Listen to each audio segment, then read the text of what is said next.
Selama ini yang diributkan masalah politik.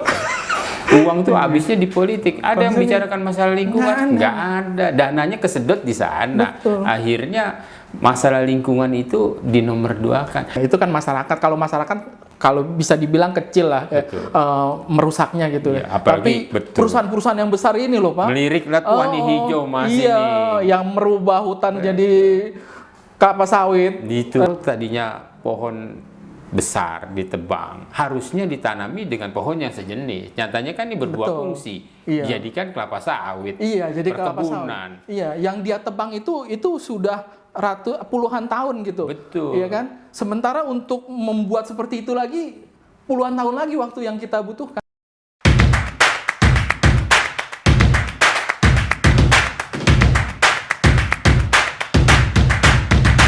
Assalamualaikum warahmatullahi wabarakatuh. Salam sejahtera. Kembali bersama saya Rizal Jondi dari Kedai Pena dalam diskusi mingguan kita Alfinis Talk yang membicarakan tentang isu lingkungan. Tema kita kali ini tentang langkah konkret menuju Indonesia hijau. Bersama saya sudah hadir Bapak Ripto STMSI. Ya, beliau akademisi, pengajar, dosen di Politeknik UI. Di Jakarta aja. Jakarta. Dulunya UI. Oke, Pak, silakan Pak Ripto perkenalan dulu nih. Ya. Aktivitasnya ngapain aja nih sehari-hari? Oh, iya. Terima kasih. Silakan. Jadi saya pengajar di jurusan Teknik Sipil Politeknik Negeri Jakarta. Teknik sipil ya? Teknik Sipil. Oke, siap. Bergerak juga di kontraktor sebenarnya. Kontraktor. Jadi ya. Saya juga dulu kontraktor, Pak. Iya. Kontrak sana, kontrak sini. Itu sama berarti. Kontraktor ya, siap, Iya. ya, siap. Ya kontraktor, tapi kontraktor kecil-kecilan lah. Iya, iya. Karena background saya sipil, jadi Iya. saya mengaplikasikan ilmu yang saya miliki. Iya. Kalau betul, cuma betul. jadi pengajar aja berarti teoritis. Iya. Prakteknya saya praktekkan benar, di situ. bukan ini ya. Bukan. Kemudian aktivitas di luar itu kita sebagai pengurus di Gober Depok untuk Sabtu atau Minggu komunitas sepeda. Komunitas sepeda. Iya. Wah, sama kita ya. Iya. Pak Ripto Ketua Gober Depok. Kemarin kita diundang nih main ke Gober Depok. Oke Pak, kita ngobrol tentang isu lingkungan nih Pak ya. Baik. Bapak kan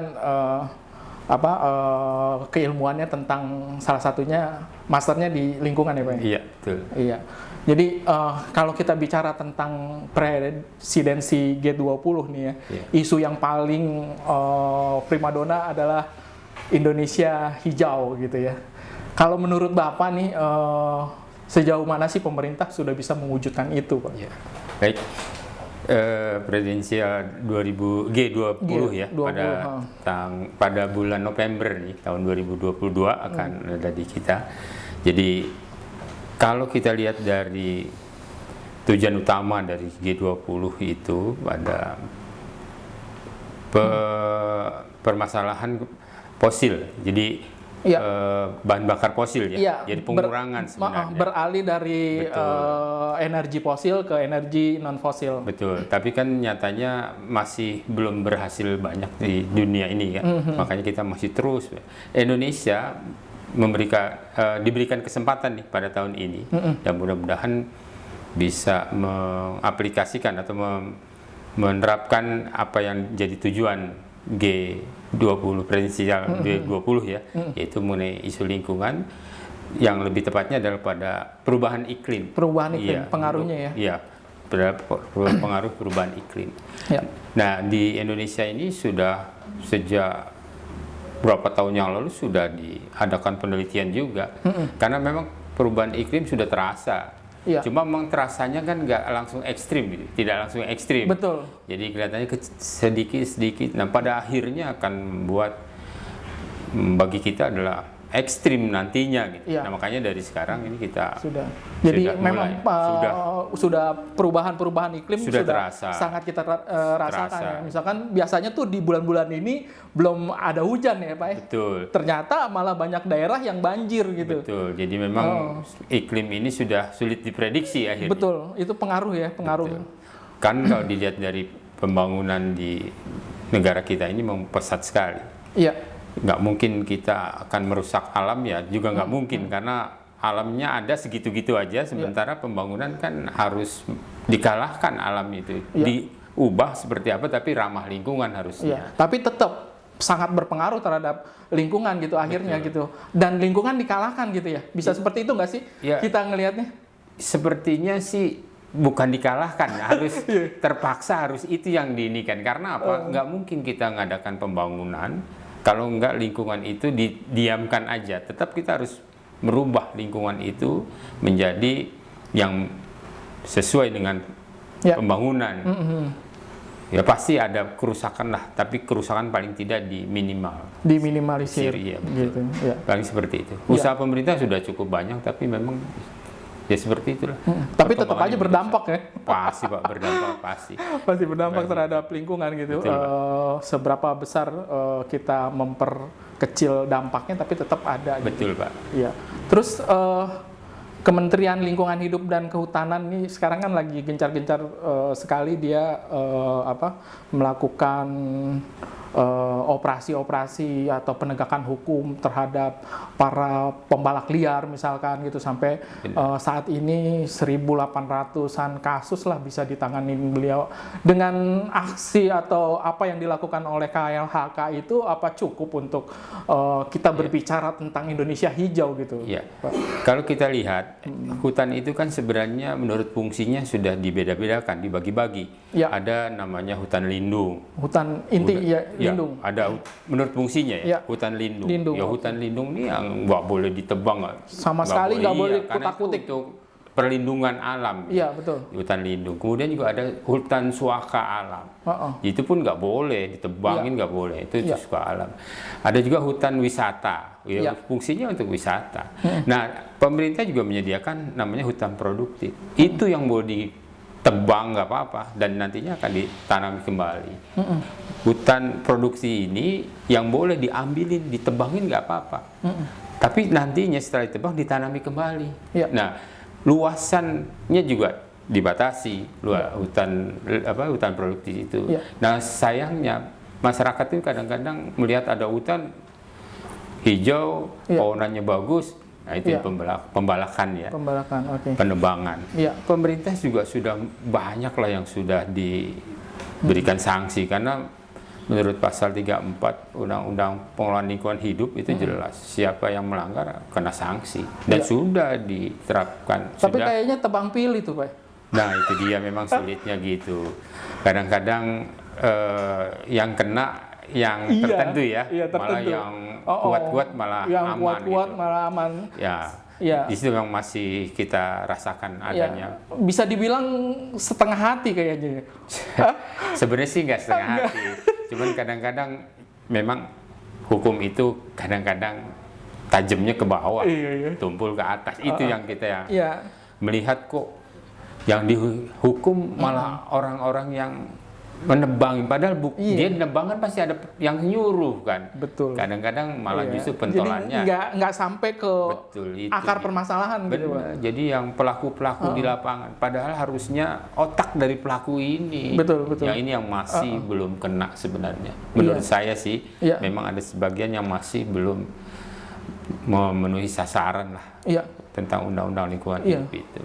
Ya kalau kita ngelihat beberapa informasi ya dari teman-teman aktivis lingkungan ataupun film-film dokumenter tentang kerusakan hutan di Kalimantan gitu loh Pak ya, khususnya di Kalimantan. Itu kalau data yang saya dapat ya Pak ya, kerusakan hutan di Indonesia itu sampai 1,8 sampai 2 juta hektar per tahun gitu loh. Bahkan kalau Greenpeace menyatakan 3,8 hektar per tahun gitu. Nah, tadi yang KLHK lakukan 1.800 itu kayaknya sangat sedikit sekali dibanding dengan kerusakan hutan yang data yang kita lihat gitu. Iya. Jadi kalau kita melihat dari atas nih, dari penerbangan, kalau kita penerbangan di daerah Kalimantan Timur gitu. Ya, itu memang sudah beda sekali kalau kita terbang sekarang dengan 10 tahun yang lalu. Kenapa seperti itu? Karena memang sulitnya pengawasan. pengawasannya yang begitu luas, yang kita kurang. Kan tadi saya bilang, hutan itu macam-macam sebenarnya. Hutan produktif, ya silakan aja hutan produktif ditebang, tapi nantinya reboisasi ditanam kembali. Tapi nyatanya nggak seperti itu. Nggak seperti itu. Jadi hutan lindung juga kena tebang. Kena juga. Suaka juga seperti itu. Ya, hutan produknya habis-habisan. Nah sebenarnya kalau tadinya pohon besar ditebang, harusnya ditanami dengan pohon yang sejenis. Nyatanya kan ini berdua fungsi. Jadikan kelapa sawit. Iya, jadi kelapa perkebunan. sawit. Iya, yang dia tebang itu sudah puluhan tahun gitu. Betul. Iya kan? Sementara untuk membuat seperti itu lagi puluhan tahun lagi waktu yang kita butuhkan gitu. Betul. Nah, yang sulitnya kan pengawasan di lapangannya kan enggak. Itu hanya pemerintah sudah bikin ya aturan, tapi pengawasan di lapangan yang sulit. Bahkan kalau saya juga melihat bahwa aparat ya yang dalam tanda kutip oknum lah ya, main mata ya. Oknum lah ya. Kalau kita bicara itu termasuk juga di dalam ikut serta dalam pembalakan itu gitu loh Pak. Kita lihat harga sawit yang mahal, itu malah menambah masyarakat pengen menanam kelapa sawit di hutan-hutan yang ada di sekitar dia. Ya hutannya yang mana? Mereka nggak tahu loh mana hutan lindung, mana suaka, mana hutan produktif. Akhirnya pokoknya ada hutan dia ini kan ditanam. Itu yang repotnya malah. Jadi ada tidak nyampe ke masyarakat bahwa hutan ini sebenarnya nggak boleh tebang. Iya, betul. Yang ngawasin nggak ada. Harusnya peran pemerintah gitu, sisi pengawasan ya. Pengawasan harusnya gitu ya, dengan aturan kah atau dengan aparat yang benar-benar bersih lah untuk melakukan itu. Kalau kita ke lapangan, di mana ada batas hutan yang jelas misalkan, ini yang tidak boleh tebang, ini yang nggak boleh tebang. Yang ngawasin juga jelas. Betul.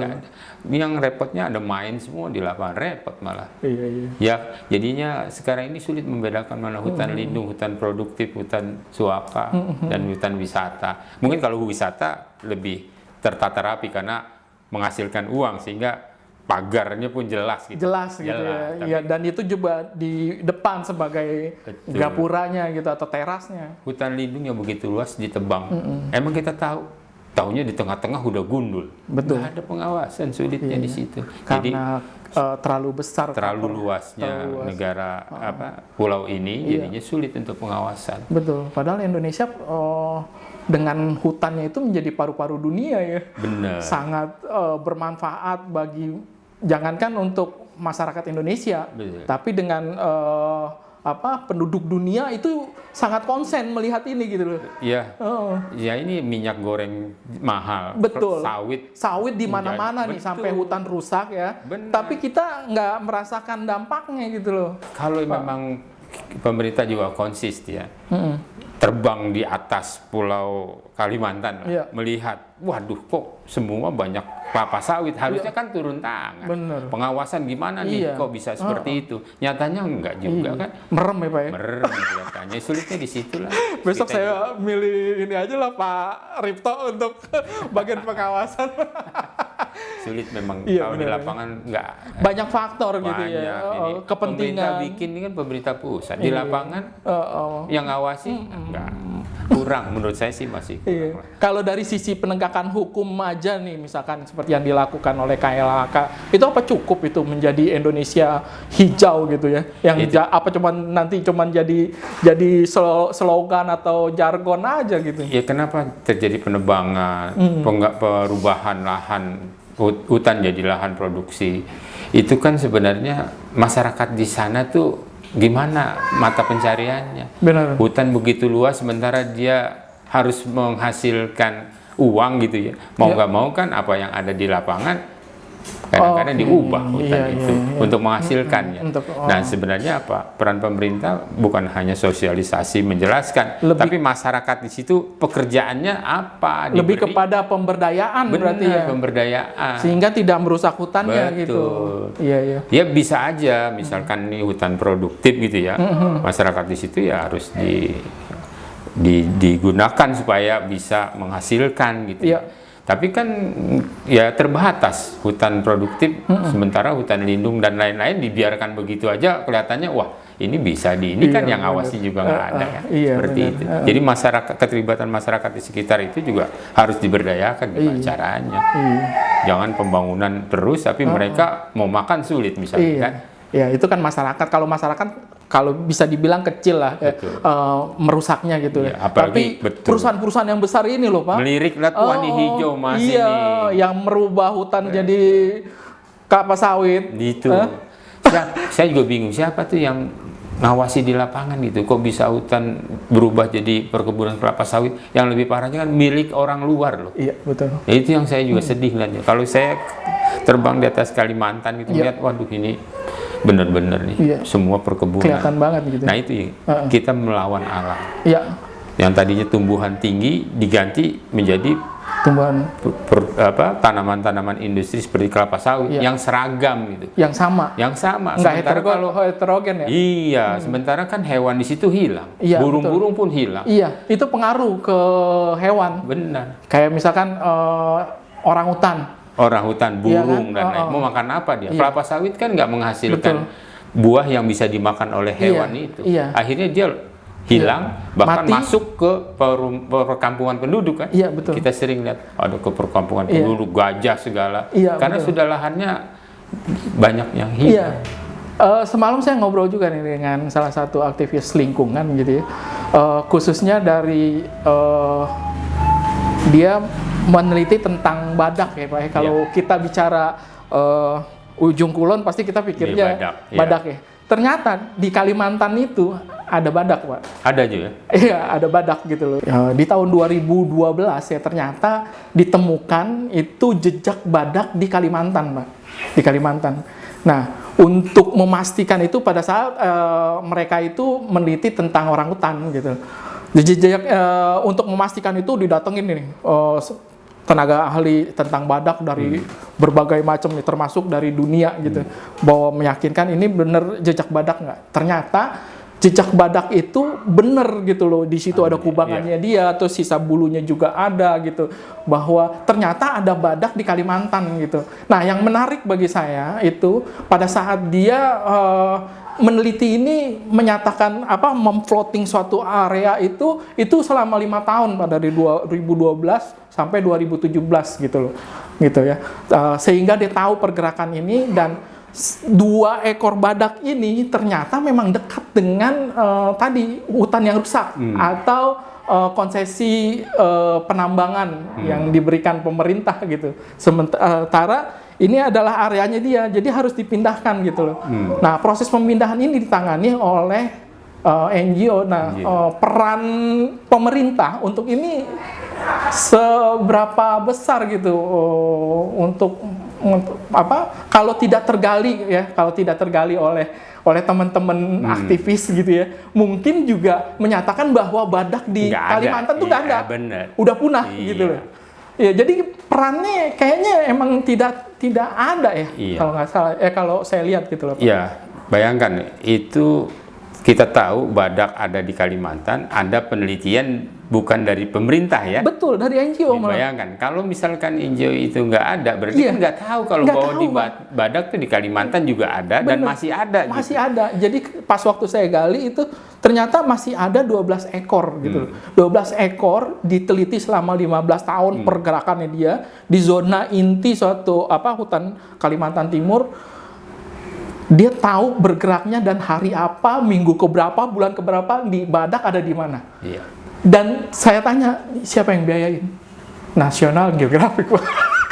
Jadi Indonesia mana gitu loh. Nah, sekarang udah tahu nih bahwa di Kalimantan sudah ada ya bahwa badak masih ada 12. Iya. Terus setelah udah ada masih ada gitu, Indonesia pemerintah ngapain? Bener. Karena selama ini yang diributkan masalah politik.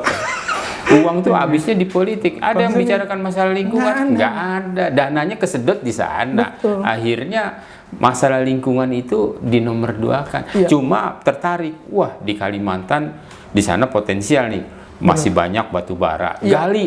Nah, Hutan masih luas. iya, tebang. Ya itu dia. Ganti.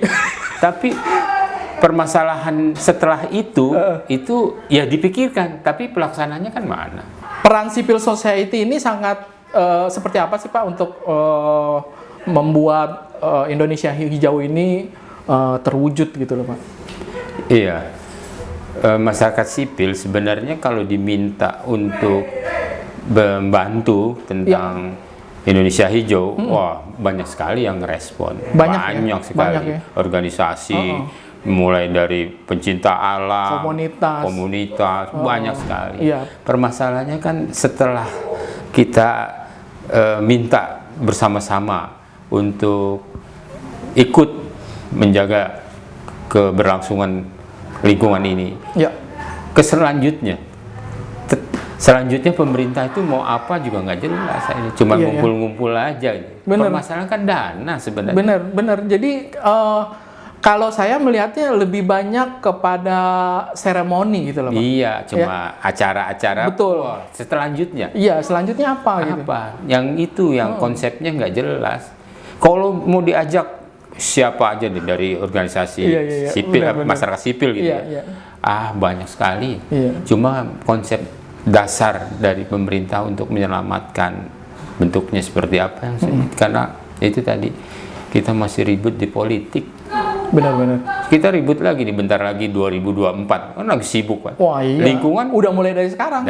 Dilupakan lagi gitu. Lingkungan mah di nomor yang saya bilang tadi. Betul. Hanya digali potensinya untuk mendapatkan uang, uangnya itu untuk kebutuhan politik. Sementara lingkungan apa? Sumbangsih dari pemerintah untuk lingkungan, terutama untuk pendanaan gitu ya. Mungkin ada tapi sifatnya itu di seremonial, nggak turun di atas ke bawahnya. Berarti implementasinya masih sangat kurang lah ya kalau kita bicara itu. Karena konsep dasarnya kelihatannya nggak. Ya adanya di atas, nggak sampai ke bawah. Nggak sampai ke bawah. Bahkan kalau misalkan sampai ke bawah pun sudah tersaring berapa kali ya. Betul. Sehingga akhirnya cuma tinggal ampasnya. Iya.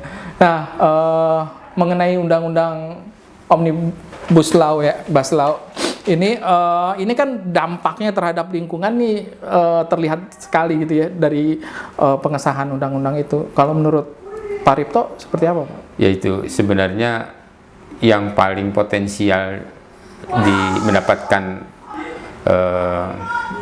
pendapatan di negara ini kan dari lingkungan, terutama misalkan dari batu bara, penambangan. Berarti penggalian hasil bumi yang luar biasa gitu ya? Kita lihat, kita penghasilan paling terbesar kan harusnya paling enggak itu yang digali. Betul. Apalagi?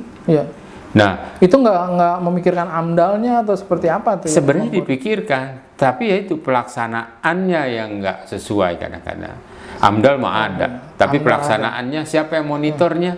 Contoh pembangunan di satu lokasi misalkan, amdalnya tanya ada, pelaksanaannya gimana? Monitoringnya gimana?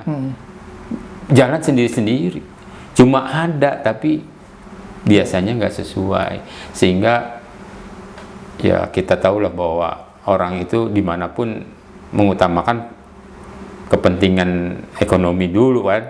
Betul. Tapi untuk alam biasanya dikorbankan biasanya. Ya seperti itulah. Pasti. Saya memang ngelihatnya kita dari masyarakat juga harus memikirkan gimana nih lingkungan kita untuk kedepannya.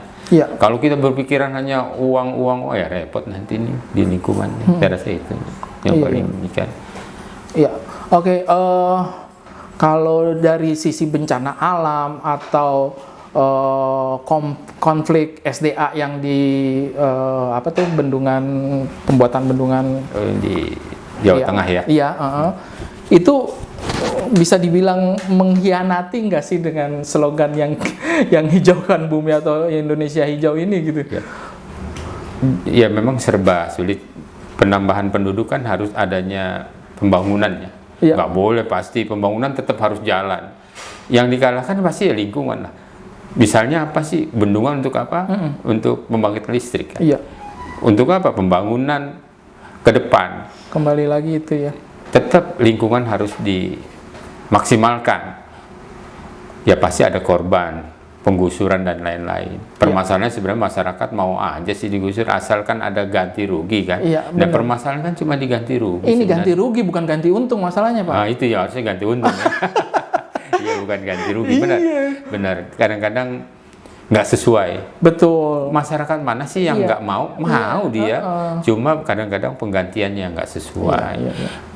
Apalagi untuk misalkan bendungan gitu ya, nantinya untuk pembangkit listrik. Wah, itu kan pasti masyarakat dikasih penyadaran gitu ya, pasti sih mau aja. Itu tadi kita minta ganti untung gitu ya. Iya, ganti untung. Dari atasnya berapa, kesedot-sedot di bawahnya juga akhirnya jadi konflik lagi. Perdebatan itu sebenarnya nggak ada masalah asal ujung-ujungnya ada beres di finansial keuangan. Ini masalahnya digusur tanpa ganti untung ya, ganti rugi ya pasti akan jadi konflik. Harusnya nggak akan jadi konflik.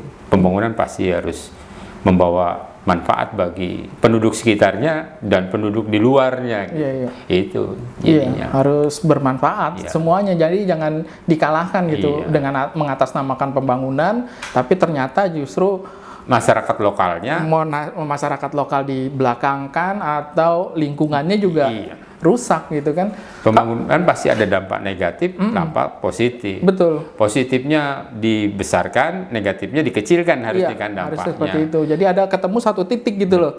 Jadi dampak lingkungannya juga nggak terlalu, terus kemudian pembangunan tetap jalan. Ya mungkin di pusatnya mah pembangunannya perencanaan sudah oke ya. Kadang-kadang itu pelaksanaan di bawahnya lagi.